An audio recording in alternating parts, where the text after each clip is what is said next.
The presentations today went really well. Very impressed with the caliber of the students and how they presented their topics, the research they've done, and the time and effort they've obviously put into it to bring it to life. No one came up with a similar idea, like everything was vastly different. So it's good to know from the other groups, and like it was great to get feedback as well. All the teams came up with really innovative stuff, especially then moving on to the judges' point of view, their career and their feedback as well, and how you would integrate them into real life scenario. Just helps you wonder and makes you think more on it as well. You know, my fellow judges and I can all kind of agree that there's a lot of really great ideas. It's tough to pitch, it's tough to, develop a new idea, so getting in front of a group of people, especially your peers and people you don't know, is always difficult. So I think generative AI has a really important role to play in the healthcare industry. It's got a lot of potential around it. I do see that a lot of that will focus on operational topics to start with, where people feel more comfortable with it, where it can actually augment the work that care professionals and others are doing. Health will always be human,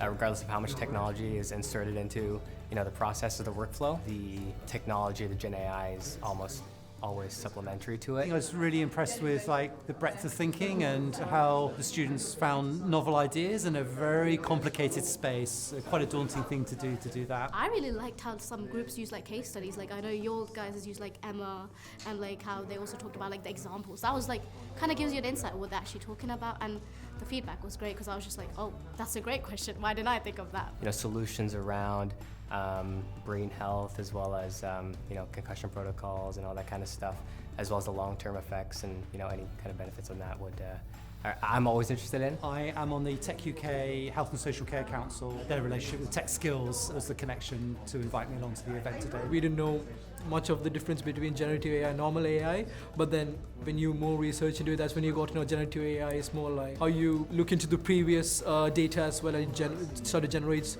more prompts or whatever data into it, rather than taking random data. To hear and support new ideas from other young people, I think that that is the way forward, and if there's a way that we can empower each other through new ideas, connections, capital at the end of the day, I think is something that can benefit all of us. I'm really impressed with how techskills organised this, how they've thought about the session, how they put it together, and just the great feedback from students about how much they've enjoyed the project, but also just having the opportunity to engage with industry actually at the event today. Through that, some of them had placement opportunities as well, and that's what we are looking for as well right now. It gives us an opportunity to look into their industry. I think it's a really great chance for students to get into that environment, communicating their ideas as well as working with others and getting the feedback from other stakeholders. I think at the end of the day, always humbling to see some of these new ideas come from young people, and where you can see yourself implement these in your own kind of day-to-day life.